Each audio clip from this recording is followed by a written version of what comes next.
ಆತ್ಮೀಯ ಪ್ರೇಕ್ಷಕರೇ, ವಿಜಯನಗರ ಸಾಮ್ರಾಜ್ಯದ ರತ್ನವಾದ ಹಂಪಿಗೆ ಸ್ವಾಗತ. ಅಲ್ಲಿ ಕಲ್ಲುಗಳು ಶೌರ್ಯ, ಭಕ್ತಿ ಮತ್ತು ಸಾಂಸ್ಕೃತಿಕ ಶ್ರೀಮಂತಿಕೆಯ ಕಥೆಗಳನ್ನು ಪಿಸುಗುಟ್ಟುತ್ತವೆ.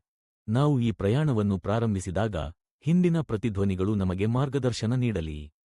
ಹಂಪಿ ದಸರಾ ಉತ್ಸವ ಮತ್ತು ವಿಜಯನಗರ ಸಾಮ್ರಾಜ್ಯದ ರಾಜಕಾರಣವು ಭಾರತದ ಐತಿಹಾಸಿಕ ಮತ್ತು ಸಾಂಸ್ಕೃತಿಕ ಪರಂಪರೆಯಲ್ಲೆಮ್ಮೆ ಪ್ರಮುಖ ಸ್ಥಾನಕ್ಕೆಯಾಗಿದೆ. ವಿಜಯನಗರ ಸಾಮ್ರಾಜ್ಯ ಆಸ್ದ ವೇಳೆಗೆ ಈ ಉತ್ಸವವು ಟ್ರೆಡಿಷನಲ್ ಸಾವಿರಾರು ವರ್ಷಗಳ ಶ್ರೇಷ್ಠ ಬಂದವರೆಗೂ ಮೃತಪಟ್ಟಿದೆ. ಇದರಲ್ಲಿ ಹಂಭಟೊಳ್ಳಿ ಹಬ್ಬದ ಆಚರಣೆಯ ವಿಶೇಷತೆ ಹೆಚ್ಚು ಇದೆ. ಈ ಹಬ್ಬದ ಸಂದರ್ಭದಲ್ಲೂ ವಿಜಯನಗರದ ರಾಜನ ಮೆರವಣಿಗೆ ವಿಶೇಷವಾಗಿ ಗಮನಾರ್ಹವಾಗಿದೆ. ಪರಂಪರೆಗಳನ್ನು ಮುಂದುವರಿಸುತ್ತಿರುವ ರಾಜ್ಯದ ಶ್ರೇಷ್ಠತಾ, ವಿರೋಟಿ ಮತ್ತು ಶೌರ್ಯವನ್ನು ಪ್ರತಿನಿಧಿಸುತ್ತದೆ. ಇದರಲ್ಲಿ ರಾಜನನ್ನು ಪ್ರಮೋಷಿಸುತ್ತದೆ ಮತ್ತು ಹಂಪಿಯ ವಿವಿಧ ದೇವಾಲಯಗಳು ಮತ್ತು ಹಳ್ಳಿಗಳ ಮೂಲಕ ಸಾಗುತ್ತದೆ. ಉತ್ಸವದ ಸಮಯದಲ್ಲಿ ನೃತ್ಯ, ಗಾಯಕಿ ಹಾಗೂ ಗಾಯನದ ವಿವಿಧ ರೂಪಗಳು ಮತ್ತು ಕಾರ್ಯಕ್ರಮಗಳು ನಡೆಯುತ್ತವೆ.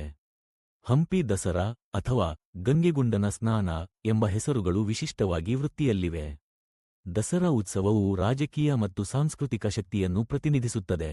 ರಾಷ್ಟ್ರ ಮತ್ತು ಕೋಟಿ ಸೇರಿದ್ದ ಹೋರಾಟದ ಆಚರಣೆ ಮಾತ್ರಕ್ಕುದಾರಿತೆ.